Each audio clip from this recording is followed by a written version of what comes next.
where you're selling something and moving. The difference here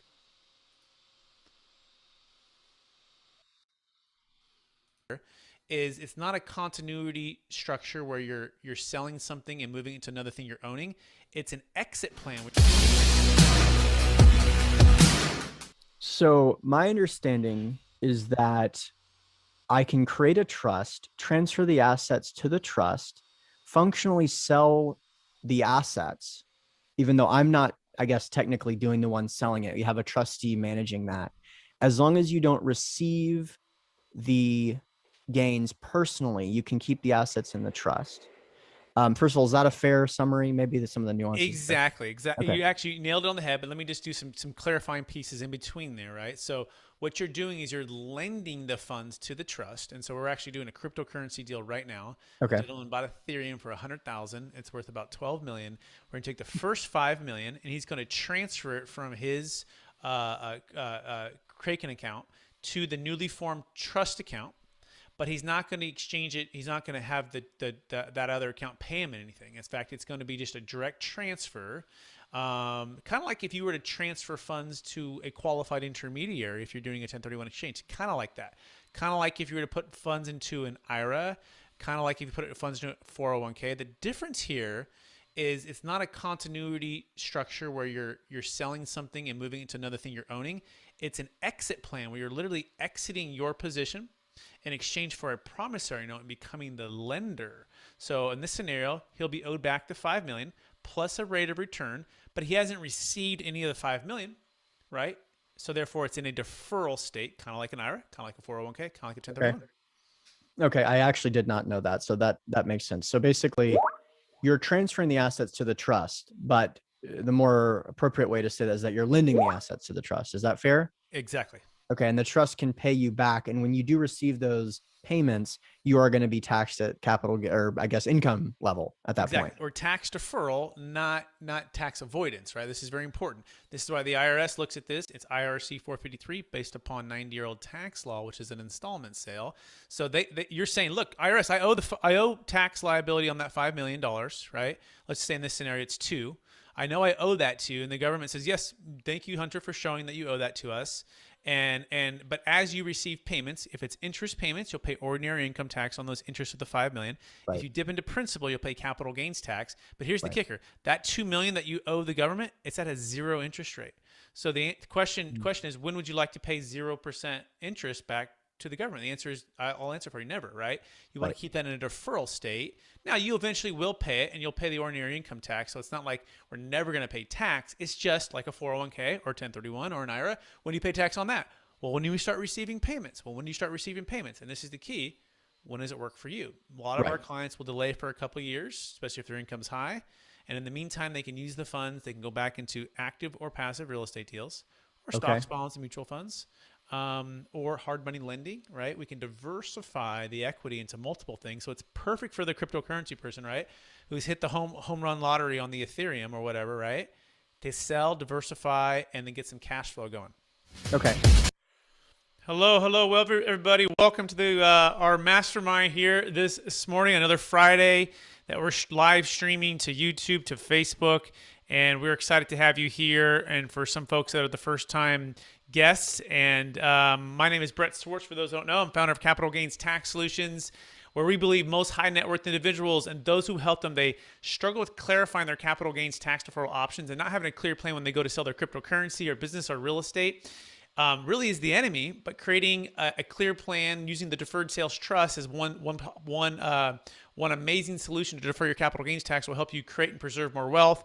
It'll help you do more real estate deals, help you buy new real estate. It'll help you start that new business venture.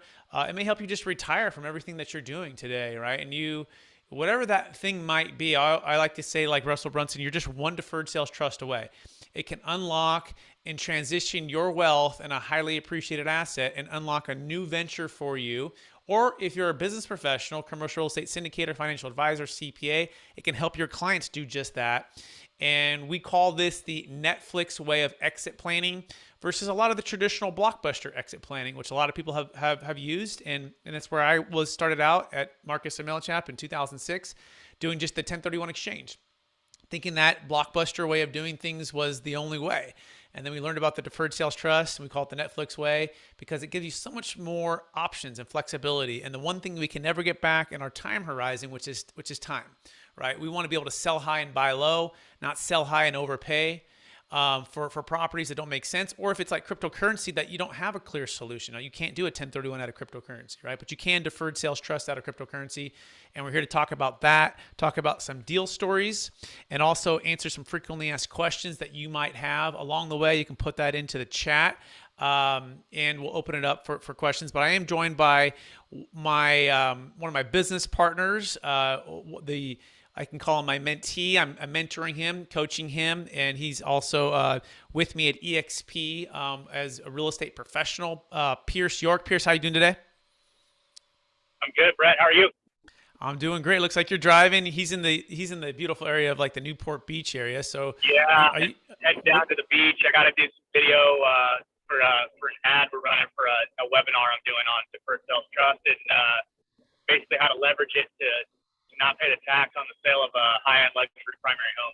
Yeah, and for the primary homeowners out there, or for luxury realtors who might be listening to this, we just closed a deal in Palo Alto for $8.3 million for a luxury home owner who was stuck in his house, didn't know how to get out without having to maybe try to rent it out for a couple years or not even sell. And the deferred sales trust literally unlocked the deal for the realtor who was selling it, this owner who was selling it, who happened to be one of the top realtors in the history of Keller Williams, especially in Palo Alto area, top gentleman. He actually hired someone else to sell his house because it's his own house.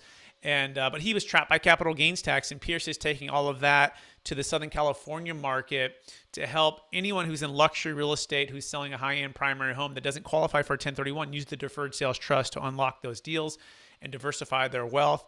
That being said, Pierce, you want to add anything else to the vision of why we're here?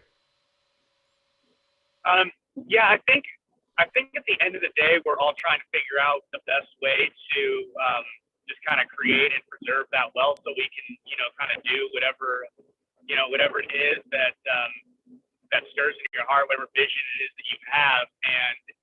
And this tool allows you to just, it allows you to do that. It allows you to expedite timing. It allows you to control just the timing of things. It gives you flexibility. And so it's a fantastic tool to unlock just so much potential that ordinarily wouldn't be there. Yep, very well said. And so let's jump into the kind of the deal close story. We're going to talk about the second cryptocurrency deal that closed for a client who worked at Google for a number of years. And this deal closed about 60 days ago now, 45 days ago. They had first got introduced to the deferred sales trust about 90 days ago. And prior to that, they had been buying. She had been buying Bitcoin, and Bitcoin was her choice of investment. That's the only thing she's ever bought. She didn't buy any other coins. She had a chance to buy Ethereum. She didn't buy Ethereum. She just said, "I'm just going to focus on Bitcoin like a laser." And she became convinced on the technology as well as the future of it, and bought small pieces, but then big pieces at a very early stage. And that Bitcoin went from about 30 to 50,000 to about $50 million. Okay. And she goes, look, I never sold. And the major reason I never sold was because of the capital gains tax. And second, I also wanted a place to go with the funds that I felt really good about, that I felt excited about, that helped me in my next chapter or journey in my life, which happened to be her college roommate wanted to start a tech company that educates people via online education. So a really high level way to teach folks, right, in education. And so that's their passion. And so a big portion of that meant it needed a big amount of capital to infuse. And the second thing is she was working at Google and was ready for a transition, wanted to go start something on her own. She'd kind of been building Google's dream, if you will, and she wanted to build her dream. And so fortunately enough, her investment went so well, she was able to not sell and pay tax, but transfer and let the trust sell and be able to defer the tax $5 million was the her first sale with the cryptocurrency, and the next plan is to do about 1.3 in January for another influx of capital. And that capital directly went into a business venture that she's all tax deferred, to get the startup going, to get everything going. And so it's really an amazing kind of transformation from where she was. And it wasn't just about making a bunch of money, which is important. It's really about being able to build something on her own and with a great friend of hers, and to be able to go live her passion, right? Instead of just having to work at a place like Google, right? Now, could she also just retire on all of that? She could too, right? Obviously, with that much money, she didn't need to work anymore. But the point wasn't about that. The point was, I don't have to pay a bunch of tax and then go start the company. I can defer the tax and go start this business venture. So Pierce, any nuggets you want to pull out of that deal story? Any questions that kind of come to mind at first? Well, I think, on a $5 million, gain like that, essentially, because her basis is, 50 grand. So, I mean, $4.9 million. The tax on that would have been close to $2 million. Like, that's substantial. That's a substantial amount of tax savings that she can now go and use to deploy into something else, instead of just, paying the government, which, we need people to do that too. So that's cool if that's like what you want to do. But, at the same time, like, I would rather have the $2 million to use to go deploy into the economy and start this venture. I mean, how much is that going to help, that venture going to help people, right? And just the ability to not have to, sell off another 2 million of your Bitcoin in order to net the 5 million that she would have net. This is really powerful.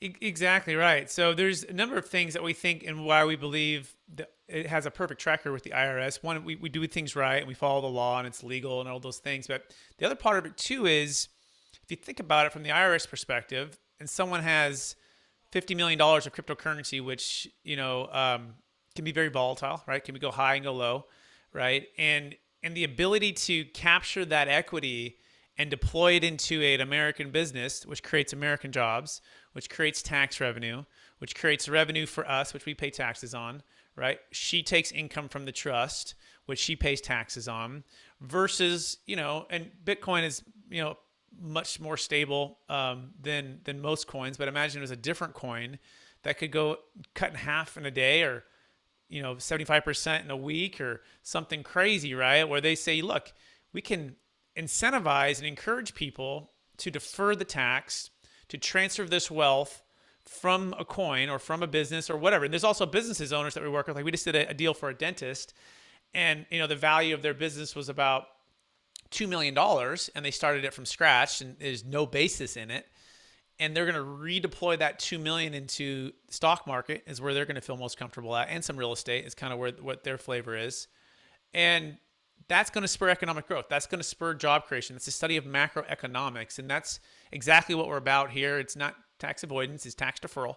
It's not unlike an IRA or a 401k. And it's just incentivizing us as highly appreciated owners of real estate, cryptocurrency, businesses, whatever it might be, primary residence, to be able to transfer that and unlock that capital and move into something else. And you might be asking, well, what are they going to charge on that $1 or $2 million of liability that the gal would have paid in tax? Well, the government's charging 0% while it's deferred. While that $5 million is invested in businesses and real estate and stock market, right? And it can also, a portion of that can also go back into cryptocurrency as well. As long as it's business purpose and it's not like a primary home or just using it for personal use, then it's tax deferred. And the government is charging a 0% interest on that $2 million. Now, she'll live off of the interest, and payments will begin. And in fact, I think they're beginning in a couple months here. And that interest that it's paying, she'll pay ordinary income tax on that. She'll get a 1099. It's really simple. Just like if you put money at a bank and it sits there at 0.5% interest, you're going to pay a 1099 on that. So that's really simple. So it's a win-win for everybody, and it's unlocking freedom, which is really what it's about here. What we're about here at Capital Gains Tax. Which, that being said, does anyone have any questions right now? you want to put it on the chat. You can also unmute yourself, or any thoughts on that particular deal that we could clarify for you.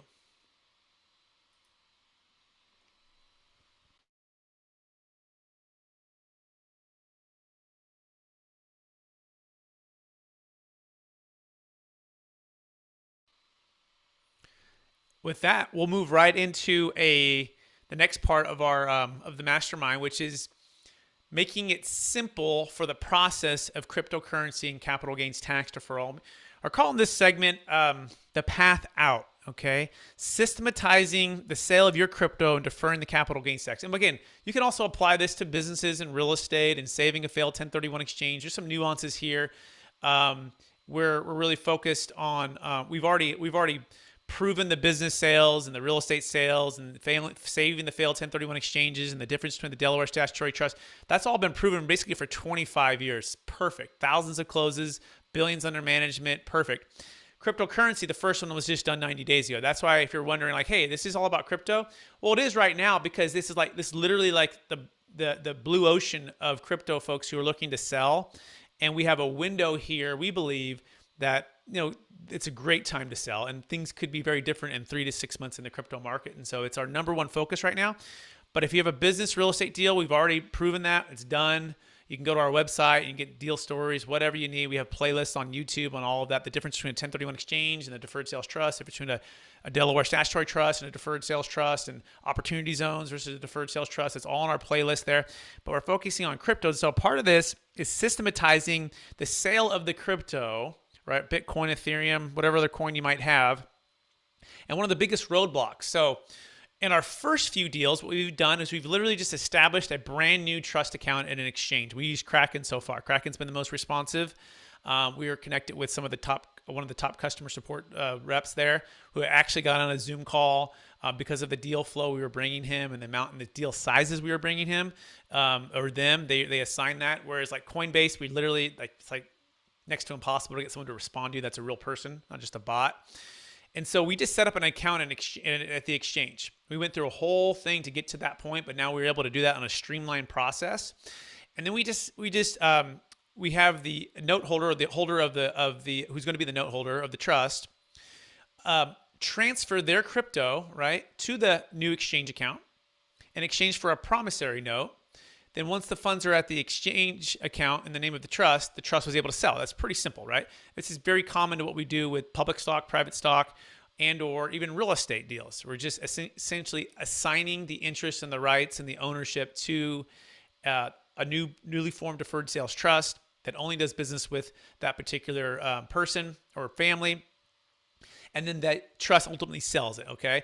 Now, we're opening up a new world where there's things that are on decentralized exchanges. There's things that are not even at exchanges. Like crypto doesn't have every coin.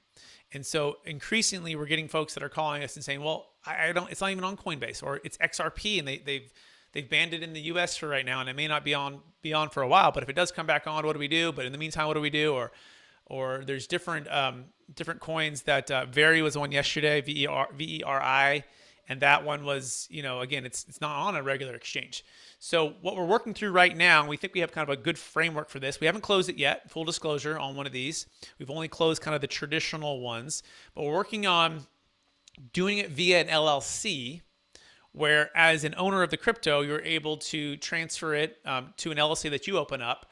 And then from there, you're able to transfer the LLC ownership to the trust. And then from there, since now the LLC sells, of which is now in the ownership of the trust, and now the funds roll back into the LLC, which then flow to the trust bank account after that. And it's that kind of order there, that you haven't taken what's called constructive receipt, right? Because you didn't sell it to cash. You just transferred to an LLC. Then you transferred the LLC to the trust, and then the trust sold it. It's that order there that we're working through, and we're trying to systematize the process there. And at that point, you might have to transfer, you might have to do a Uniswap, you might have to do a MetaMask swap, you might have to get it to a Ethereum or a different coin that is actually tradable on an exchange, and that will be able to go to like a Kraken, and that will be able to go to a USD coin or a USD dollars, and then from dollars to the bank.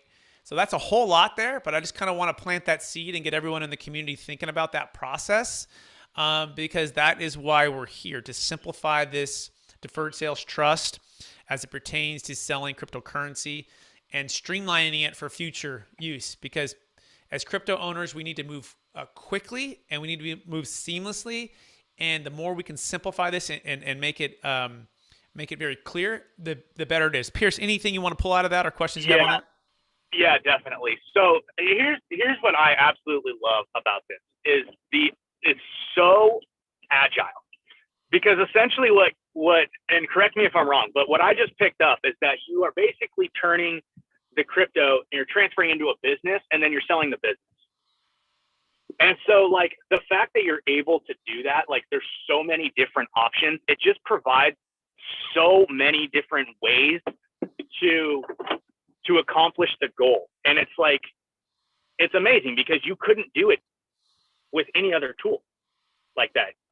And so, yeah, we're working through the nuances and whatnot, but the fact of the matter is that with this tool, you can create a way. And I think that's like just so powerful. And when people understand that, I think it changes the way that they view everything that they've ever invested in and everything they will invest in from now on.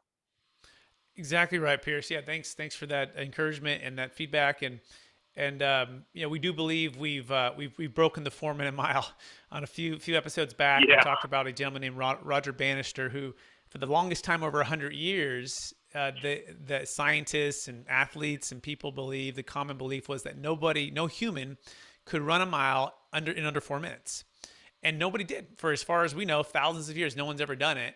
And they would do tests, and they'd say, yeah, your heart will explode, or your all these different things. Like you won't be able to do it. Your body will just collapse. It's not going to be able to work. And then a guy did it, and he was like a racetrack. I think it was 19. I think it was in the 50s. I think 54. I think, and there's like 6 guys, and they're in England, and he races, and like literally he does it in 3:59, and boom, he broke the 4-minute mile, and it was like disbelief, right? But then he broke the barrier. It's like breaking the speed of light, right? He broke the barrier, and then all of a sudden, there's like 50 people, or like 20, I think like, I don't know the exact number. I should get the exact number. Like 10 or 15 people in the next like 6 or 7 months did it, because all of a sudden it broke the false belief that this thing actually could be done. And that's what we're trying to help everyone do here. That there's people who just, you can't blame them. I was very skeptical too. In 2006, when I learned about this thing, I was like, I don't know. Or 2009, I learned about it after the crash of 2008. I said, I don't know it's true. My CPA doesn't know about it. It seems like everyone will be doing it. It's like, nope, it's proprietary, it's protected. And they were still kind of in their startup in a way. In fact, the first 12 years of all of this was just done by my business partners, Robert and Todd. They were just doing it for their internal clients. It was kind of like they hadn't taken the band on the road. They were just making the songs, making the best hits for all of their clients. And they said, look, this is bigger than what we think it is. Let's take it to the road. And that's when he came to Marcus Millichap and talked to me about it. And that's when I started to learn about it. But fast forward, now all the closes, all the IRS audits, it's real, it works, but we do protect it. We do keep it proprietary, and we do make sure that everyone signs NDAs. We're not giving our secrets away, but it works, and it's perfect. And so that being said, I do have a question in the chat here. It looks like it's from Adam. Let me click on that and try to answer that. And if you have any other questions or thoughts, anyone, you can unmute yourself as well, and or put your question in the chat. It says, hi, Brett. What are the steps for the trust to invest into crypto? Create an LLC with Kraken account. Does someone handle that account at Kraken, and who decides which crypto to invest in? Okay, so let's talk about the investments of the trust, okay? So once the funds are in the trust, the funds can be invested in different assets, okay? Diversified, and we need to keep some liquidity. We need to make sure that it fits the risk tolerance of the note holder. All of these things are in place. It could be real estate. It could be business ventures. It could be some crypto, right? The key is not over-concentrating and making sure we have enough diversification. And part of my role as the trustee is to do the best, my best fiduciary duty as possible with your approval on the investments, your written approval on all the investments based upon your risk tolerance questionnaire and working with a financial advisor who is a securities license. All of these things in place, checks and balances. We want to try to pay you back, the trust to pay you back over time, typically 6 to 8% net of fees, depending on your risk tolerance. Okay. So that being said, the trust can go invest in just about anything as long as it fits the other side. Okay, and it's reasonable, commercially reasonable. There's a couple of things that we have to keep it out for. So hypothetically, can you invest in a cryptocurrency? Yes, you can. With the percentage of, yes, you can. How that would look would be you form an LLC, and that LLC, you would be the owner of that LLC, and you do basically a joint venture with the trust, and that enables you to invest into other cryptocurrencies, and or we just invest into some cryptocurrencies directly and let the trust earn that. And so there's kind of two ways to do that. And if you want more details on all of that, you can get with my team or me, and we can discuss that. And that being said, Pierce, any questions or thoughts on that? As far as going back into the cryptos, I think it's just, no,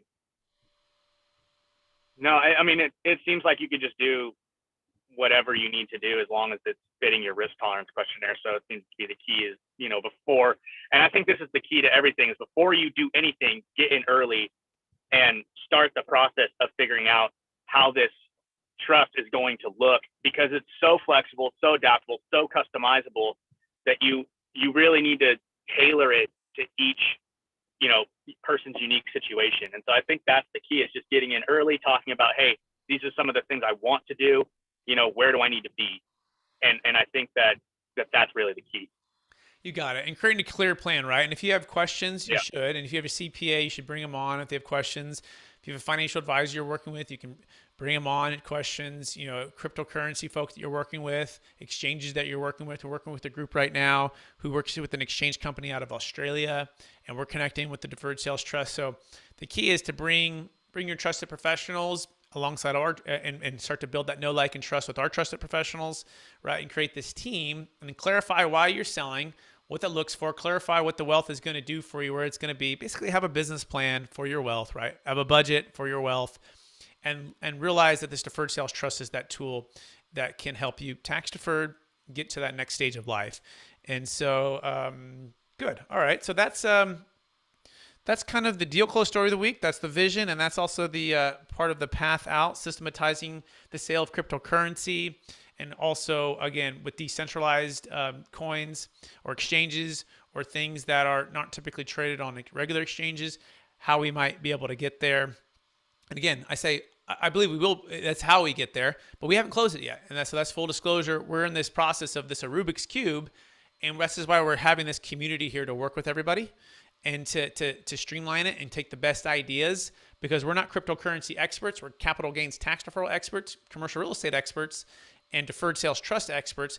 Cryptocurrency is a whole new place, but we've already closed some, and we're looking to close many, many, many more from those folks out there. So we need your help. We're talking to you, who's an expert in cryptocurrency, who might be an expert in cryptocurrency tax, and how do we combine and connect with folks? You can go to capitalgainstaxsolutions.com to schedule a one-on-one consultation with me, especially if you have a deal that's $1 million net proceeds, $1 million gain, or a client that has the same.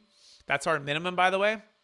So this isn't for something that you bought for, $20,000 and it's worth $100, right? It's too small. We need larger deals. Okay, larger deals, typically $1 million net proceeds, $1 million gain. Now, if you have 2 assets or more that have that, you can do that too.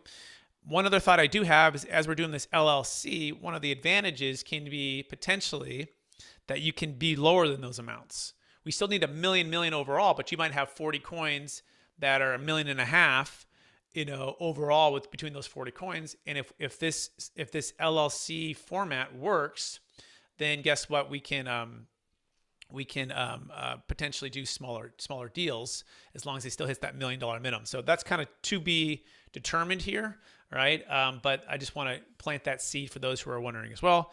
Good. That's all I have right now for everybody. This might be a short one unless anyone has any other questions or thoughts, and ideas, comments, objections, anything, right? This is why we're here. Does anyone else? We have Ed, we have Adam, we have Pierce, and I know it's Laurentine, I think. I know I spoke with you a couple of days ago, Laurentine. So I want to invite everyone to say hi. Adam, do you have a question or thought? Yes. Hi. I actually am curious about trying to understand. You said where the process of where someone wants to, they have cryptocurrency and they want to sell that, and this thing about the LLC. Is there a reason why you know, the seller has to form an LLC? Is just trying to understand, just curious about the mechanics there, why that is. They don't have to, but it's advantageous. It could be advantageous for you, right? And so, but no, that the trust. The cool thing about the trust is it can invest in different things, and it takes your approval of those investments. But it could be advantageous for you as the owner in partnership with that trust. And so that's definitely we can dig into those kind of those details, Adam, offline for sure. Thank you. Thank you. Yeah. We got I Ed. just want to add. Go ahead, Pierce. I just want to add that like one of the things that like that you get when you kind of come along board is sometimes people will be like, well, I already have financial advisor, I already have CPA, I already have like these people. And I just really want to like hammer home that we're not here to be in competition with your current team. We're here to come alongside and collaborate with and add extra value to them. You know, and so it really is a team effort and getting together and going through each different unique situation, because there might be a situation where the LLC makes sense, and then we might get in and dig in and find out it doesn't make sense.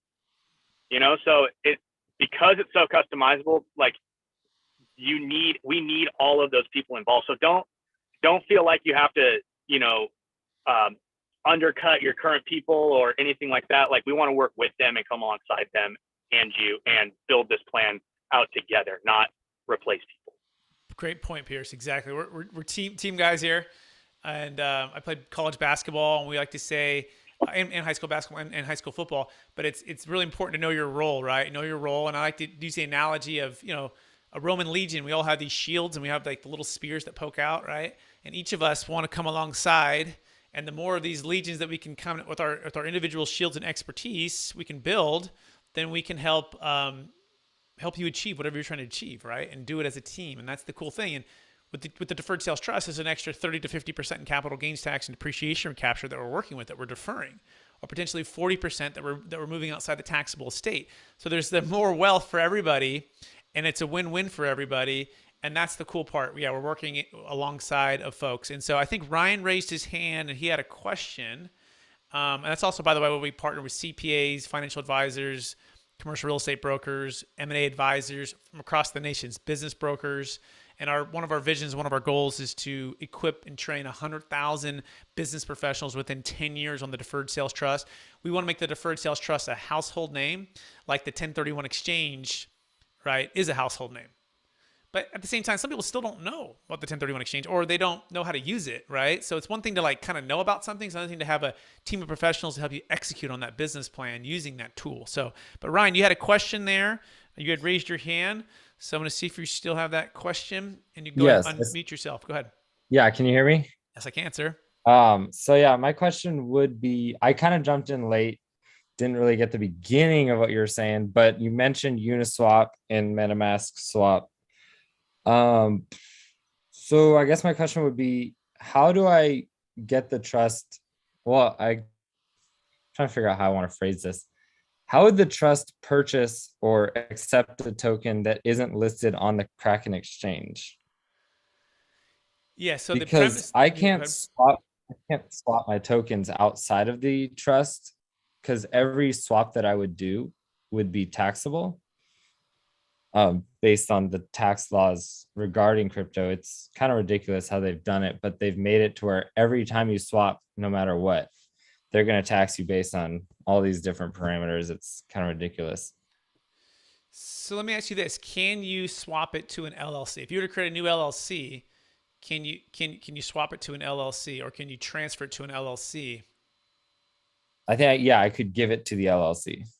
Okay. Right. And again, so I think that's what sold it. You just transferred it to the LLC, right? And that's not taxable yet, correct? Yes. Right. And so that's the idea here, is to, let's just say you had $5 million and 30 coins that were all not on the traditional exchanges. Okay. Yeah. So step one, form a brand new LLC.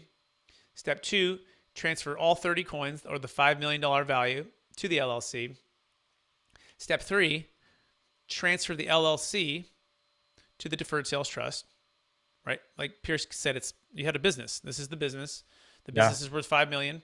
Now you transfer the business for 5 million to the DST in exchange for a promissory note. Then the trust is able to then go and do the swaps to That's ETH or to whatever, or to Tether or to awesome. whatever it might be. From there, it's able to go to, let's say, Kraken or Coinbase, and then from there, it's able to sell to cash, and then from there, it goes into the trust bank account. That's the systematized framework that we're working with right now with what you just said. Does that make sense, Ryan? Oh yeah, no, and I love to hear that because that's always been something I've been kind of thinking, like, how could I swap outside of the trust? And that's why I haven't sold or done anything in the past 4 months, because I'm like, I'm not gonna make a mistake in that sense. Exactly. We don't want you to make a mistake either, right? And that's why we're here. And this is why Yeah. this is a good conversation, Ryan. So very, very good. And Adam says, I see that's the advantage of transferring the crypto to the LLC. Yep, you got it, Adam. And so that, Ryan, any other thoughts or questions on that? No, that answered my question. I'm glad I joined in because yeah, Absolutely. It's glad I could stop by. so you want to invite your friends, right? Or anyone else that has crypto or Yes, anything all else, my right? To come by crypto. next week. None of my friends like crypto, by the way. So So, but Ryan, I'm curious. You're pretty. I know we've talked before, right? And so you're pretty yeah. experienced in this. So, what's your take on the current NFT market, on the current cryptocurrency, ETH, Bitcoin market? What's your feel for where we're at in this cycle? I think we're still at the beginning of NFTs. It feels like, I mean, people need to realize NFTs are more of just like digital real estate, and they're not going to go away if they're on chain. And so, like, there's obviously a bunch of scams out there. There's hundreds and hundreds of just rug pulls where people are just blowing it up and then there's no value. But if you find NFTs that are on chain that are like valuable, that are going to have value in the future, that's kind of where you want to put your money. But market, I haven't really kept up on that much. But I do think I think Ethereum is going to be the big dog for a long time. Like, honestly, it's got the name out there, people know about it, and all it needs to do is upgrade. And once it upgrades, and I mean, they've been advertising an upgrade for years now, but they're saying they're going to release the update January. So if that happens, Ethereum will be unstoppable. And yeah, that's kind of my take. I think that Ethereum is going to be a really big player because everything's going to be built on Ethereum. Businesses are going to be built on Ethereum. Like, I've heard Microsoft is even working with Vitalik, who's the owner or the producer or the guy who kind of started Ethereum.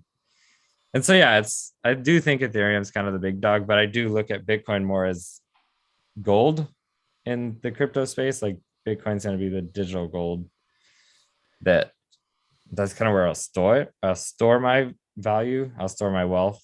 But yeah. And Ryan, for those, you're also in the real estate world, so you have a love for real estate too. Yeah.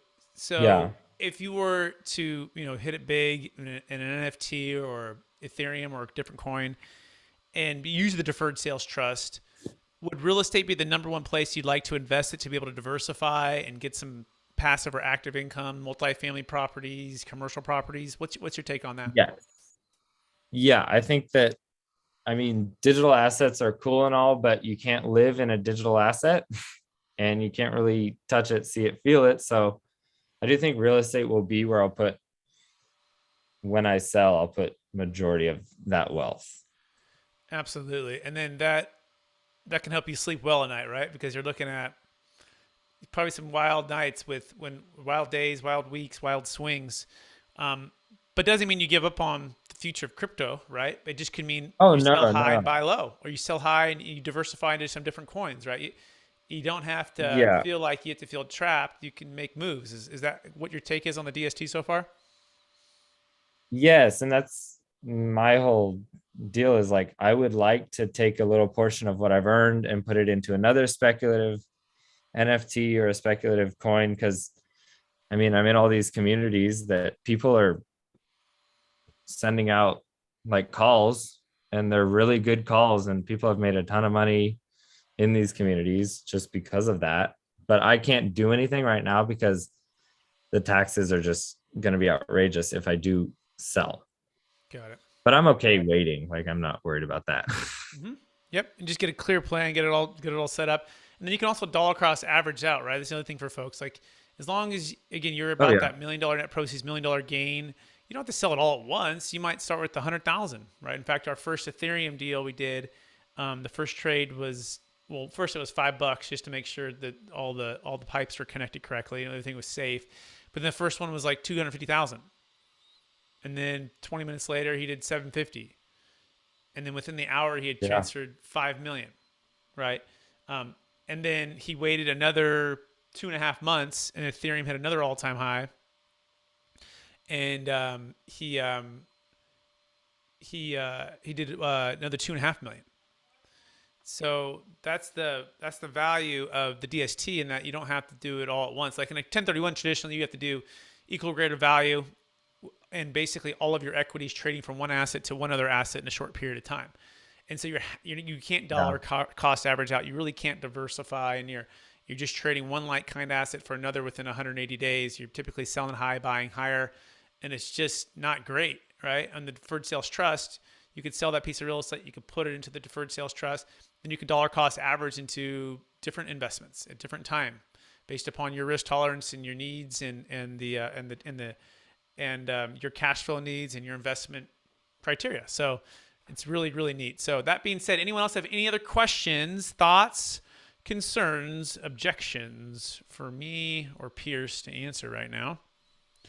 Feel free to put that in the chat. Feel free to unmute yourself and just ask away. And for those, while we're waiting, for those who are curious and want to take some action, you can go to capitalgainstaxsolutions.com.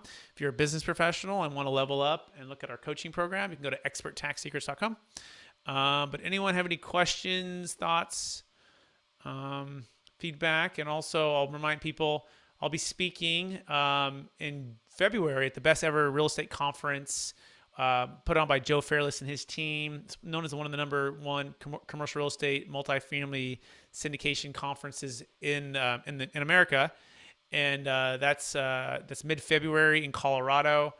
And I have a discount code if you're interested in attending that. It's going to be awesome. It's going to be so many people to meet. I heard it's the #1 conference to attend. If there's even one to attend for commercial real estate folks, that is the one to attend. So that is in February. Looks like we might have a question in the chat. Does the owner transfer the ownership of crypto to LLC via private keys? Yeah, I think that's smart. As far as protection of it, Adam, and do you want to come on, Adam, real fast and just make sure I'm on the same page? How do you mean private keys? And would you make sure our listeners and even myself want to make sure we're on the same page? Go ahead, Adam. What do you mean by that? Hi, yeah. Well, as someone said, that's a taxable event, right? When crypto is bought or sold, right? Mm-hmm. So I was curious how the ownership of the crypto is transferred to the LLC. Does that make sense? You mean so just the physical transfer of it, and that might be part one for the tax attorney. I call them the brain surgeons, right? I'm the trustee, so I definitely know enough to be dangerous. But some of those little nuances there, especially with the CPA tax attorney type of thing, I'd have to take a look at. So I'm not quite sure I know the answer to that, and so I'm gonna hold off answering that one, if that's okay, Adam. Oh no, that's fine. Thank you. Yeah, but good question, and it's kind of why we're here too, right? So I can kind of go back and try to find that answer to that question. So the next time I come back, I can report back to everybody. And we want to welcome Mitch as well. Mitch, I was just talking about maybe in Colorado in February, in Denver for a conference, speaking at the event, and it might be something you want to check out as well. Mitch is a financial advisor, one of my coaching clients, as well as an amazing professional for many years, and specializing in the Deferred Sales Trust now. And he actually had a deal, Mitch, you texted me earlier this week. Do you want to walk through that deal and maybe the potential there? Well, I don't really know all the details on it yet. We've just kind of opened the door slightly. But right now, I mean, I've got a few possibilities. This one seller has a retail outlet in Northern California that he purchased for $10,000. Yeah, he purchased it back in '93, and he has not kept good records financially, so his CPA doesn't really know all the details. There's literally no documentation. He does own the land. It's 2.5 acres. In I think it's Mendocino. It's Mariposa, in Mariposa, California. Not far from you, Brett. Yeah, not far from me out here in Sacramento, and where I grew up in Mission, San Jose, Fremont area of the Bay Area of California. So, Mitch, so it's land that he bought for, you say, for 90. Well, it's land, and then he has a retail. Oh, he developed it afterwards. Okay. Yeah, well, it came with the store. It came with the store. Okay. So it has the land and the store. And 98,000, and we think it's worth what? 1.9 million. Okay. Now. So he bought it so long ago, but his basis is likely zero. Okay. So 1.9 million, right? Yeah. Gain is the gain, right? The gain. Gain. Yeah. And then California, state, federal, Obamacare, and then a depreciation recapture, minimum 40, maybe even 45%. Okay. Now, if Biden increases the capital gains tax rate, I say Biden, the Biden administration, the government, right? It's not just Biden. Well, yeah. He increases it. Okay. If it goes up, it's going from 20 to 25 or 26 or 28 in federal. So, but we're just going to use 40% to be conservative, accurate as of right today. Yeah. But that's $760,000. Okay. But if it goes up by, let's say 5%, that's 45%. That's $855,000. Do you know if he has any debt on the property, Mitch? No debt. No debt. Okay. So it's a really simple math. You say, hey, Mr. Seller. And why does he want to sell? Probably because he's getting older. He's ready to retire. Retiring. Yeah. So he brought on his very first hire, eventually became a partner. So they're splitting it 50-50. The one owner wants to sell and retire. The other one's not sure what he wants to do. He's younger, but he's going to go another direction. But yeah, this is where that, splitting up a partnership comes into play. This kind of makes it clean and easy. So is there two owners on this then? Is that what you're saying? There are two. Yeah, there's two. Okay. Owners. Yeah. So two divide. Now we're at $950 each, which is close enough to the $1 million net proceeds, $1 million gain. Yeah. But between the two, right, at 40%. Yeah. So just imagine $400,000. Yeah. So you can either sell and not have about 600,000, right? Or you could sell and have about $1 million. That's kind of what it comes down to. And it's pretty straightforward, right? And the partners want to split. Now, remember too, in the traditional 1031 exchange, the whole entity must move, right? So that means typically the partnership would have to stay together, which means there's literally deals sitting out there where partners are not selling their real estate because of this simple rule. I mean, not simple rule, this really restrictive rule. Right. But now you come with the deferred sales trust, and it's like the key that unlocks their partnership separation being seamless. They're no longer butting heads like, I want to sell, I don't want to sell. And the guy's like, why don't you want to sell? Because of the tax. And like, why don't we do a 1031? Why don't I want to be a partner with you anymore? So it's just this circular motion. Well, we have to 1031 to stay partners, or it becomes a real mess. Or I don't even want to be in real estate anymore. I mean, there's so many reasons why the deferred sales trust solves these problems for clients. And so as a business professional, as you're sitting down with them, first thing to do is understand the problem, understand what they're trying to do, and just kind of go down the road and just say, is it Netflix that you'd like to use, the deferred sales trust, or do you want to stay in Blockbuster, the 1031? And you just draw a line down the piece of paper and you just start checking the boxes off. And then you say, and they go, well, I've never heard of Netflix. I go, we know, no one's heard of, this. Imagine 10, 15 years ago, no one heard of Netflix. Now everyone has it, and Blockbuster's out of business. Yeah. And that's the key, is education. Also want to encourage everyone to get early with your business professionals that you're working with, and or if you're a business professional, the clients you're working with, or if you're a client, get early with us right now so that you can get a lot of these concerns off the table. You can get confidence that it's legal, that it works, that it can work for you, that you're not alone in doing this. This is also part of why we have this community where people can come and ask questions and not feel like they're by themselves, right? We're all here. But Mitch, any other thoughts on that deal or questions you have on that deal? No, we're meeting with him Tuesday. So We are. That's right. You did book me, right? You booked me as a part of. Yeah. I appreciate that opportunity, Mitch, to help him out and help you out. So good. We're That being almost said, together. yeah. Any questions from anybody else? Thoughts, concerns, objections, and for those who are wanting to take action, you can go to capitalgainstaxsolutions.com. That's capitalgainstaxsolutions.com to download our free ebook. And then our YouTube channel is also Capital Gains Tax Solutions and podcast. If you want to dive into some more content as well. And Are you posting all these meetings that you have every Friday? this is going live right now to YouTube, Facebook, Twitter, and maybe one other. Okay. Yeah. So you find them there? Yep, you can find them here. Yep, you can go back and listen to those old ones. Okay. And there's also, I think, a playlist that you can check out as well. Some playlists. You know, I'm old, so Facebook is. I try not to get too tight. I don't do Twitter. I'm on LinkedIn. I'm on Facebook. But Yep. Let's go to youtube.com is the best one and just type in Capital Gains Tax Solutions. Right, but boom. I couldn't find last week there was some really good information, like with the angel investor. Oh yeah. And so I couldn't find that because I've got a guy who's networked with tons of angel investors. And he said, we can't bring this to the floor of, presenting this like to the group, which would be amazing. And I don't know. I've been thinking about reaching out to the owner of the group.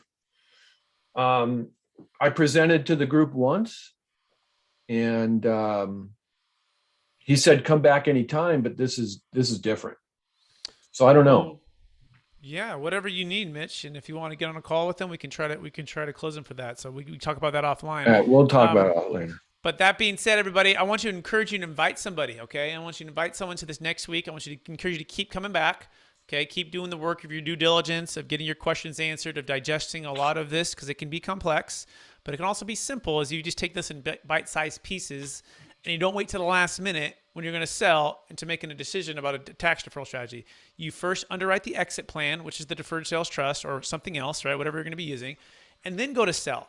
When you combine the two, it can become overwhelming. So separate them. Keep it simple. Ask questions. Check off the boxes of all the questions you have. Bring your questions back next week, right? Invite people to come alongside of you.